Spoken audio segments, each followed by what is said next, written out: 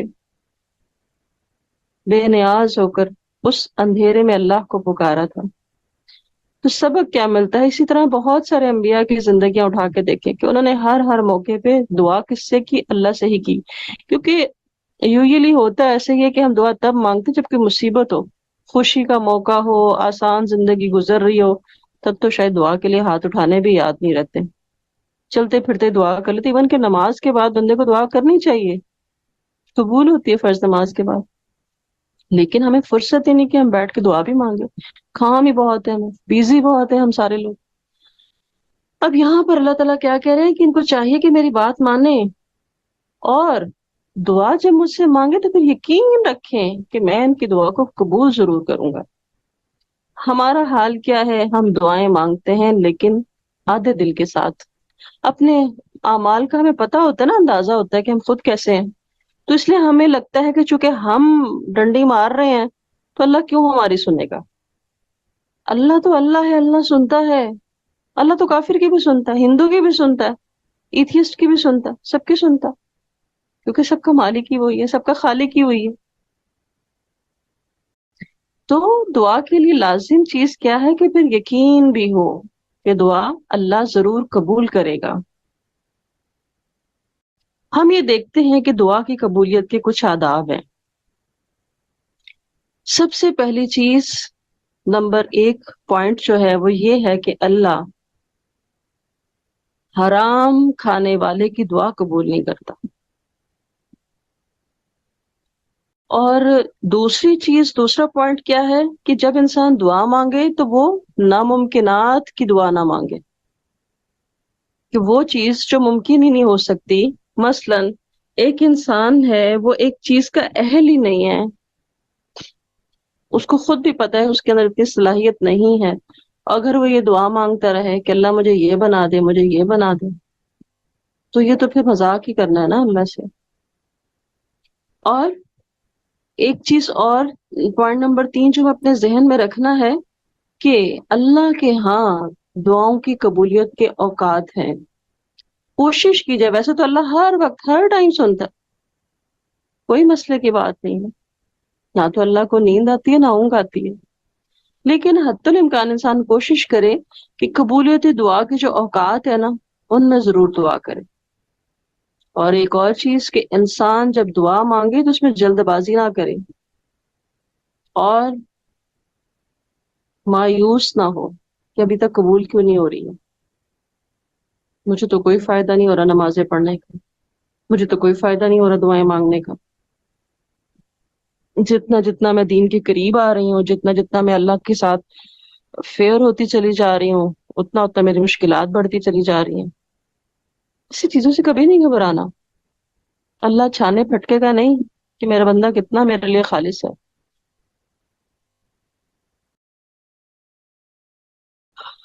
تو کیا کہا ہے کہ دعا مانگتے ہوئے مایوسی نہیں ہونی چاہیے، کیونکہ اگر ہماری دعا کی قبولیت میں وقت لگ رہا ہے تو ضرور اس میں کوئی حکمت ہوگی اللہ کی، اور ہماری دعا کبھی بھی ضائع نہیں جاتی۔ اس کا ایک فائدہ تو یہ ہوتا ہے کہ کوئی مصیبت ہم پر آنے والی ہوتی ہے اور اس دعا کی وجہ سے اللہ وہ مصیبت دور کر دیتے ہیں،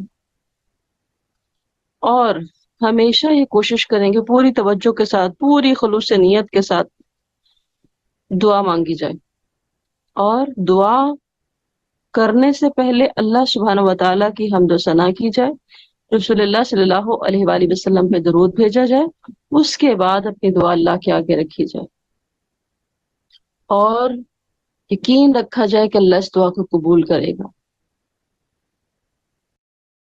کیونکہ اللہ سبحانہ و تعالیٰ کی اپنی حکمتیں ہیں، کب اور کیسے کس کی دعا قبول کرنی ہے۔ اور ہم یہ بات بھی اپنے دھیان میں رکھیں کہ کن کن اوقات میں دعا قبول ہوتی ہے۔ مثلا لیلۃ القدر ہے، اس میں دعا قبول ہوتی ہے، رمضان میں دعائیں قبول ہوتی ہیں، سجدے کے وقت دعا قبول ہوتی ہے، جمعے کے دن ایک گھڑی ایسی ہے جس میں دعائیں قبول ہوتی ہیں، اور کوئی مصیبت زدہ شخص ہے اس کی دعا قبول ہوتی ہے، اگر کوئی مظلوم ظالم کے حق میں دعا کر دے تو وہ بھی قبول ہو جاتی ہے، اور اگر والدین اپنی اولاد کے حق میں بد دعا دے دیں تو وہ بھی قبول ہو جاتی ہے۔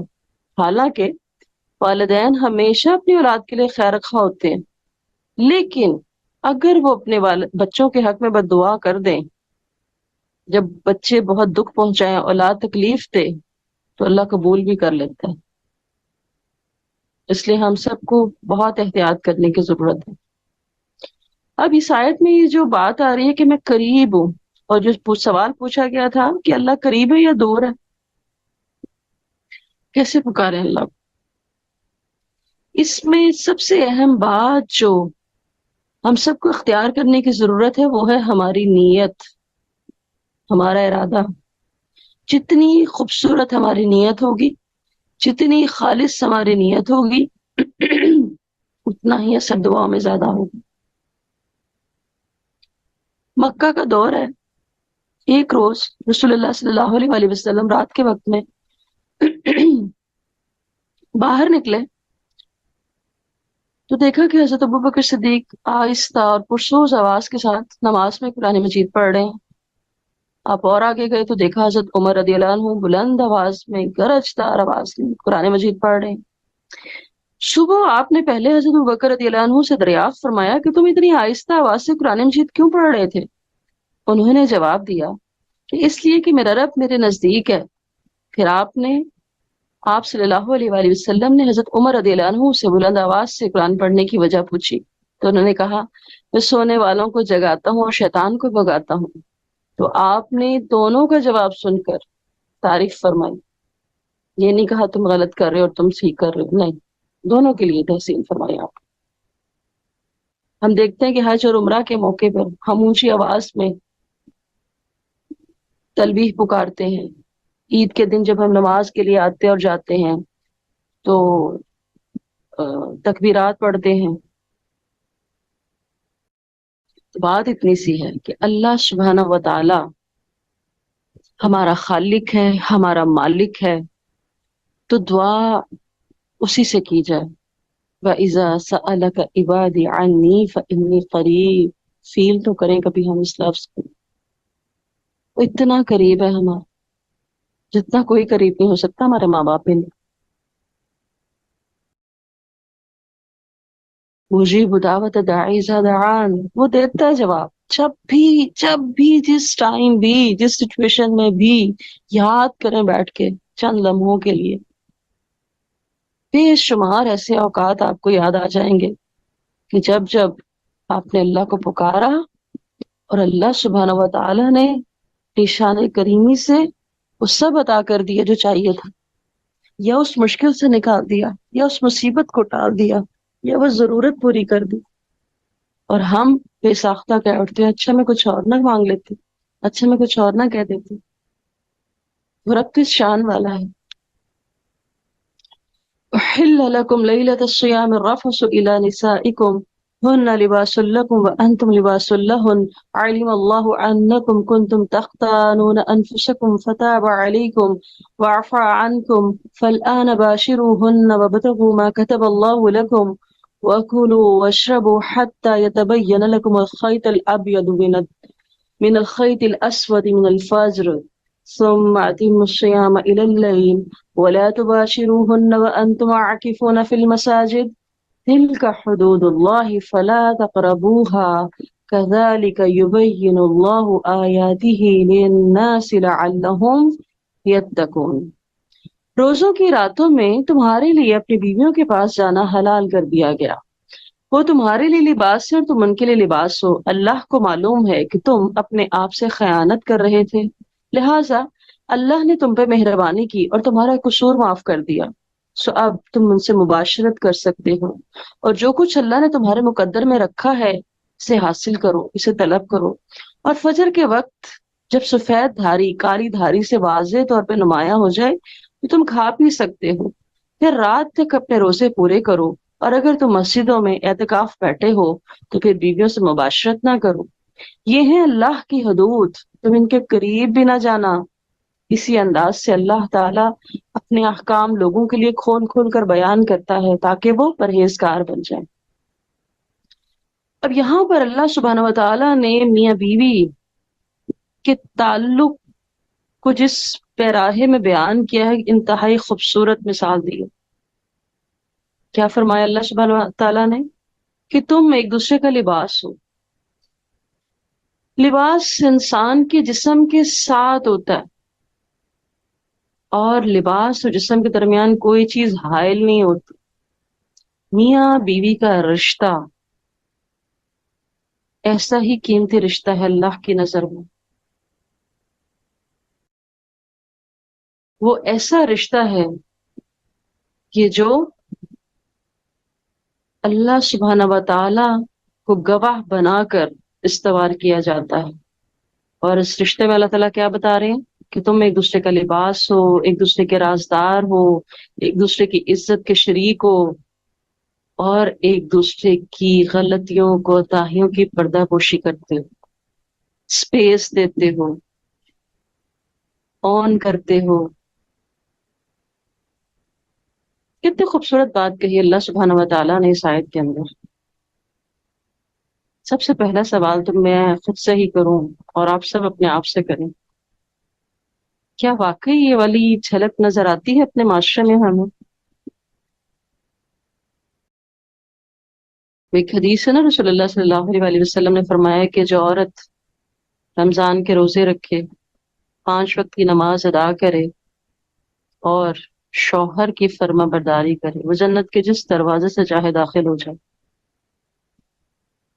ہم اس بات کو بھول جائیں کہ ہمارے شوہر ایسے اور ہمارے شوہر ویسے۔ میں نے ایز اے بیوی اگر میں ہوں تو کیا میں نے لباس بننے کی کوشش کی اپنے شوہر کا؟ کیا میں نے اس کے لباس کو تار تار کرنے کے لیے بہانے ڈھونڈتی رہتی ہوں؟ پہلی بات تو ہمیں اس میں سے یہ اپنے لیے سوچنی ہے۔ اب بات یہ تھی کہ ابتدائی اسلام میں رمضان کی راتوں میں بیویوں سے مباشرت، جسمانی تعلق کے بارے میں کوئی واضح حکم موجود نہیں تھا، تو صحابہ کرام اپنی جگہ پر اسے ایک ناجائز عمل سمجھتے تھے۔ بعض صحابہ تو اسے مکروہ سمجھتے ہوئے ٹائم گزارتے تھے، لیکن وہ اس عمل کو کیے بنا رہ بھی نہیں سکتے تھے، بعض نہیں رہ پاتے تھے۔ تو براء بن عازب رضی اللہ عنہ فرماتے ہیں کہ جب روزے فرض ہوئے تو لوگ سارا مہینہ عورتوں کے پاس ہی نہ جاتے، اور پھر بعض لوگ چوری چوری یہ کام کر لیتے۔ تب اللہ سبحانہ و تعالیٰ نے یہ آیت نازل فرمائی، اور یہ بخاری کی حدیث کا ریفرنس ہے، یعنی کہ مباشرت کی جا سکتی ہے، جسمانی تعلق قائم کیا جا سکتا ہے، جو اس تعلق کی بنا پر اللہ نے اولاد نصیب میں رکھی ہے وہ حاصل کرنے کی کوشش کی جا سکتی ہے۔ تو کہا جا رہا ہے کہ اگر کوئی شخص رمضان میں دن کو روزہ رکھے تو رات میں وہ یہ عمل کر سکتا ہے، لیکن اگر دن کو روزے کی حالت میں کسی سے یہ عمل ہو گیا تو اس کا کفارہ ادا کرنا ہوگا۔ حضرت ابو ہریرہ رضی اللہ عنہ فرماتے ہیں کہ ایک شخص رسول اللہ صلی اللہ علیہ وآلہ وسلم کے پاس آیا اور کہنے لگا میں تباہ ہو گیا۔ آپ صلی اللہ علیہ وآلہ وسلم نے سے پوچھا کیوں، کیا بات ہوئی ہے؟ کہنے لگا میں رمضان میں اپنی عورت کے پاس چلا گیا۔ آپ صلی اللہ علیہ وآلہ وسلم نے اس سے پوچھا تو کیا تم ایک غلام آزاد کر سکتے ہو؟ کہنے لگا مجھ میں یہ قدرت نہیں۔ پھر آپ صلی اللہ علیہ وآلہ وسلم نے پوچھا 2 مہینے کے مسلسل روزے رکھ سکتے ہو؟ کہنے لگا نہیں، اتنی طاقت تو مجھ میں نہیں ہے، اتنی طاقت ہوتی تو میں روزہ ہی کیوں توڑتا۔ پھر آپ صلی اللہ علیہ وسلم نے پوچھا اچھا 60 مسکینوں کو کھانا کھلا سکتے ہو؟ کہنے لگا نہیں۔ آپ صلی اللہ علیہ وآلہ وسلم نے اس سے کہا کہ اچھا بیٹھ جاؤ۔ اتنے میں آپ کے پاس کھجوروں کا ایک ٹوکرا آ گیا جس میں 15 کھجوریں آ سکتی ہیں۔ آپ صلی اللہ علیہ وسلم نے فرمایا یہ ٹوکرا لے جاؤ اور اسے محتاجوں میں تقسیم کر دو۔ وہ کہنے لگا کہ میں اسے ان لوگوں میں تقسیم کروں جو ہم سے بڑھ کر محتاج ہوں۔ قسم ہے رب کی کہ جس نے آپ صلی اللہ علیہ وآلہ وسلم کو سچائی کے ساتھ مبعوث فرمایا ہے، مدینہ کے دونوں کناروں میں اس سرے سے اس سرے تک کوئی گھر والے ہم سے زیادہ محتاج ہی نہیں ہے۔ یہ سن کر آپ صلی اللہ علیہ وآلہ وسلم اتنا مسکرائے، اتنا ہنسے کہ آپ کی کچلیاں نظر آنے لگی، اور فرمایا جاؤ اپنے بیوی بچوں کو جا کے کھلا دو۔ اور یہ بخاری شریف کی کتاب الایمان کی حدیث ہے۔ تو اس سے ہمیں یہ بھی پتہ چل رہا ہے کہ فرض روزہ اگر ٹوٹ جائے تو پھر اس کا کفارہ کیا ہے۔ اب یہاں پر اس آیت میں بات ہو رہی ہے کہ روزہ کب تک پورا کرو؟ صبح کی سفیدی سے رات کی بلیک دھاری کالی دھاری ظاہر ہونے تک۔ عدی بن حاتم کہتے ہیں کہ میں نے رات کو ایک سفید ڈوری اور ایک کالی ڈوری اپنے تکیے کے نیچے رکھ لی، انہیں دیکھتا رہا اور ٹائم گزارتا رہا، مطلب نارمل روٹین کے کام کرتے رہے، یہ دیکھنے کے لیے کہ کب یہ چینج ہوتا ہے کلر اس کا اسٹوری سے۔ جب صبح ہوئی تو نبی اکرم صلی اللہ علیہ وسلم نے عرض کیا، ان سے جا کے انہوں نے پوچھا، یا رسول اللہ صلی اللہ علیہ وسلم، میں نے اپنے تکیے کے نیچے دو ڈوریاں رکھ لی تھیں، تو آپ صلی اللہ علیہ وسلم نے مزاحن اسے کہا کہ تمہارا تکیہ تو بہت بڑا ہے، جس کے نیچے صبح کی سفید ڈوری بھی آ گئی اور رات کی کالی ڈوری بھی آ گئی ہے۔ براء بن عازب سے روایت ہے کہ رسول اللہ صلی اللہ علیہ وسلم نے کہ اصحاب میں سے جب کوئی روزہ رکھتا اور افطار کرنے سے پہلے سو جاتا تو پھر اگلی شام تک کچھ نہیں کھا سکتا تھا۔ تو کیس بن سرما نے روزہ رکھا، جب افطار کا وقت آیا تو بیوی سے پوچھا کہ کھانے کی کوئی چیز ہے، تو بولی نہیں، لیکن میں ابھی جاتی ہوں تو تمہارے لیے کھانے کو کچھ لے آتی ہوں۔ بیوی چلی گئی، کیس دن بھر کے تھکے ہوئے تھے، لیٹے اور سو گئے۔ اب بیوی نے جب واپس آ کے دیکھا تو ان کو دکھ ہوا کہ کچھ کھائے بغیر سو گئے ہیں، تو انہوں نے کیا کیا، کچھ کھائے بغیر روزہ رکھ لیا۔ لیکن ابھی آدھا دن گزرا تھا کہ وہ حضرت کیس جو تھے وہ بے ہوش ہو گئے۔ نبی اکرم صلی اللہ علیہ وسلم سے جب اس بات کا ذکر کیا تو تب یہ آیات نازل ہوئی تھی کہ سحری یعنی روزہ کتنے بجے سے کتنے بجے تک ہے؟ آغاز سحر سے لے کر آغاز رات یعنی غروب آفتاب تک یہ روزہ پورا کرنا ہے۔ غروب آفتاب کے فوراً بعد روزہ افطار کر لینا چاہیے۔ یہود جو تھے وہ روزہ غروب ہونے کے غروب آفتاب کے بعد ویٹ کرتے، تھوڑا سا اندھیرا چھا جائے تب تک روزہ نہیں کھولتے تھے، تاخیر کرتے تھے۔ تو اس لیے آپ صلی اللہ علیہ وسلم نے فرمایا کہ میری امت اس وقت تک خیر پر رہے گی جب تک وہ روزہ افطار کرنے میں جلدی کرے گی۔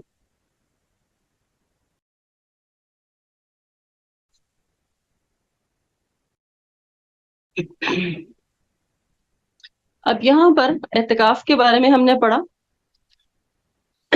کہ جب تم بیویوں مسجدوں میں اعتکاف کرو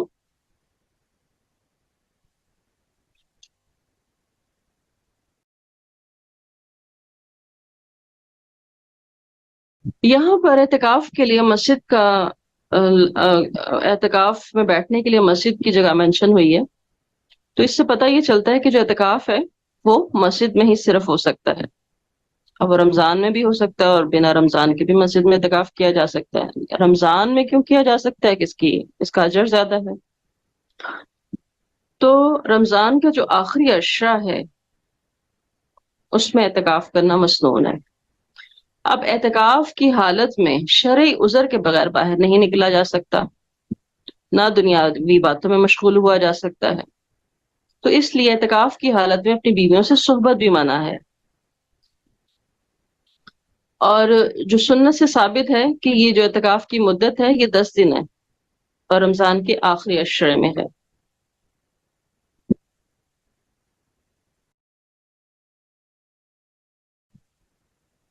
ایک دفعہ رسول اللہ صلی اللہ علیہ وسلم نے رمضان کے درمیانی عشرے میں اعتکاف کیا، پھر جبریل علیہ السلام نے آپ کو بتایا کہ لیلۃ القدر رمضان کے آخری عشرے میں ہوگی، تو آپ صلی اللہ علیہ وسلم نے آخری عشرہ بھی اعتکاف میں گزارا۔ اس طرح اس سال آپ صلی اللہ علیہ وسلم کا اعتکاف 20 دن کا ہو گیا۔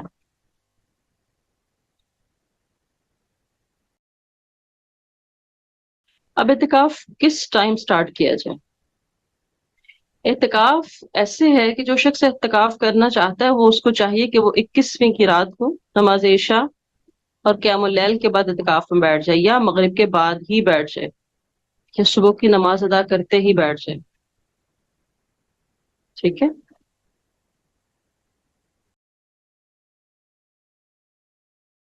اللہ تعالیٰ فرما رہے ہیں کہ اللہ کی حد کے قریب بھی نہ جانا۔ ایک ہوتا ہے حد تجاوز کر جانا، یہ نہیں کہہ رہا اللہ، یہ نہیں کہہ رہے کہ حد توڑنا مت، اللہ تعالیٰ کہہ رہے ہیں قریب بھی نہ جانا۔ یعنی بہت سارے ایسے کام ہوتے ہیں نا کہ دیکھنے میں تو وہ بہت نارمل لگ رہے ہوتے ہیں، اچھا ہاں اس سے کیا فرق پڑتا ہے، لیکن جب مسلسل انسان اس سے کاموں میں انوالو ہونا شروع ہو جائے نا تو پھر فرق پڑنا شروع ہو جاتا ہے۔ انسان دھیرے دھیرے ڈی ٹریک ہو جاتا. وَلَا تَأْكُلُوا أَمْوَالَكُمْ بَيْنَكُمْ بِالْبَاطِلِ وَتُدْلُوا بِهَا إِلَى الْحُكَّامِ لِتَأْكُلُوا فَرِيقًا مِّنْ أَمْوَالِ النَّاسِ بِالْإِثْمِ وَأَنْتُمْ تَعْلَمُونَ. اور آپس میں ایک دوسرے کا مال باطل طریقوں سے نہ کھاؤ، اور نہ ہی ایسے مقدمات اس غرض سے حکام تک لے جاؤ کہ تم دوسرے کا مال کا کچھ حصہ ناحق طور پر ہضم کر جاؤ، حالانکہ حقیقت حال تو تم کو معلوم ہی ہوتی ہے. اب باطل طریقہ جو اس میں کہا گیا ہے، اللہ تعالیٰ منع کر رہے ہیں کہ باطل طریقے سے مال نہ کھاؤ. ہے کیا باطل طریقہ؟ مثلا چوری کر کے کھانا، خیانت کرنا، دھوکہ دینا، دغا دینا، ڈاکہ ڈالنا، جوا، جوئے کا جو مال ہوتا ہے. اور اب تو جوئے کی بے تحاشا قسمیں ہیں، بے تحاشا بڑی ماڈرن قسم کی قسمیں جوئے کی، کہ وہ حرام لگ ہی نہیں رہی ہوتی، وہ باطل طریقہ لگ ہی نہیں رہا ہوتا ہمیں. سود، یہ بھی باطل طریقہ، اور ساری ناجائز قسم کی تجارت اور سودے بازیاں. خصوصاً اس آیت میں ان چیزوں کا ذکر کیا جا رہا ہے کہ جو اعلی حکام تک رسائی کے لیے ہو، جس کی ایک عام شکل رشوت ہے. مثلا رشوت دے کر کوئی چیز اپنے حق میں کرا لینا، اس کی بے تحاشا صورتیں ہو سکتی ہیں. تو یہ سب کچھ حرام ہے. رسول اللہ صلی اللہ علیہ وآلہ وسلم نے فرمایا کہ میں ایک انسان ہی ہوں جو میرے پاس جھگڑے لے کر آتے ہو سکتا ہے تم میں سے ایک دوسرے کی نسبت زیادہ اپنی دلیل اچھے سے پیش کرتا ہو، اور میں جو کچھ سنوں اسی کے مطابق فیصلہ کر دوں. اور اگر میں تم میں سے کسی کو اس کے بھائی کے حق میں سے کچھ دینے کا فیصلہ کر دوں، اسے چاہیے کہ نہ لے، کیونکہ میں اسے آگ کا ایک ٹکڑا دے رہا ہوں. کیا مطلب ہے اس بات کا؟ کہ ناحق وہ جو چیز ملتی ہے وہ ہمارے لیے آگ ہی بنے گی کل. تو ہم اپنی چرب زبانی سے کیوں ایسی چیزیں ہتھیانا چاہتے ہیں، اور پھر ہم کہتے ہیں ہم بڑے جینیس ہیں، دیکھا میں نے کیسے اس کو بے وقوف بنا دیا. اور ہم تو بڑی چھوٹی چھوٹی چیزوں میں ہی حرکتیں کر رہے ہوتے ہیں. اللہ تعالیٰ ہم سب کو حلال پہ راضی کر دے. اللہم اکفنی بحلالک عن حرامک واغننی بفضلک عمن سواک. یسألونک عن الأہلة قل هي مواقیت للناس والحج وليس البر بأن تأتوا البیوت من ظہورها ولكن البر من اتقى وأتوا البیوت من أبوابها واتقوا الله لعلكم تفلحون. لوگ آپ سے نئے چاندوں کے بارے میں پوچھتے ہیں، آپ ان سے کہیے کہ یہ لوگوں کے لیے اوقات اور حج کی تعین کے لیے، حج کے دنوں کی تعین کے لیے ہیں. نیز یہ کوئی نیکی کی بات نہیں ہے کہ تم اپنے گھروں میں پیچھے کی طرف سے آؤ، بلکہ نیکی یہ ہے کہ انسان تقوی اختیار کرے. لہٰذا تم اپنے گھروں میں ان کے دروازوں سے آیا کرو اور اللہ سے ڈرتے رہو، اس طرح شاید تم فلاح پا سکو. اب سوال پوچھنے والوں کا اصل سوال یہ تھا کہ چاند کبھی بڑھ رہا ہوتا ہے، پھر بڑھتے بڑھتے پورا ہو جاتا ہے، پھر گھٹنا شروع کر دیتا ہے، یہ کیوں اتنی شکلیں بدلتا ہے؟ تو بتایا کیا جا رہا ہے کہ اس کا انسان کی عملی زندگی سے چاند کے گھٹنے بڑھنے کا کوئی تعلق نہیں ہے. اس کی قسمت کا چاند سے، ستاروں سے کوئی تعلق نہیں ہے. اللہ سبحانہ وتعالی اس چیز کی بات کرتے ہیں ہمیشہ جس چیز کا تعلق انسان کی ہدایت سے ہو، عملی زندگی سے ہو. اللہ تعالیٰ نے فرمایا کہ یہ چاند جو ہے تمہارے لیے قدرتی وہ جنتری کہہ لیں کہ یہ وہ طریقہ ہے اوقات معلوم کرنے کا. کیونکہ ہم روزے رکھتے ہیں تو چاند دیکھ کر، عدت شروع کرنی ہے تو چاند دیکھ کر، عدت ختم کرنی ہے تو چاند دیکھ کر، عید کرنی ہے تو چاند دیکھ کر. بہت سارے ایسے ہمارے معاملات ہیں کہ جو چاند کی تاریخوں کے ساتھ جڑے ہوئے ہیں. بہت سارے شرعی احکام جو ہے اس کا تعلق ہے اس سے. ہمارے نمازوں کے اوقات سورج کے بڑھنے گھٹنے سے جڑے ہوئے ہیں، چاند سے. تو اللہ تعالیٰ بتا رہے ہیں کہ یہ اس لیے ہے چاند کا گھٹنا بڑھنا.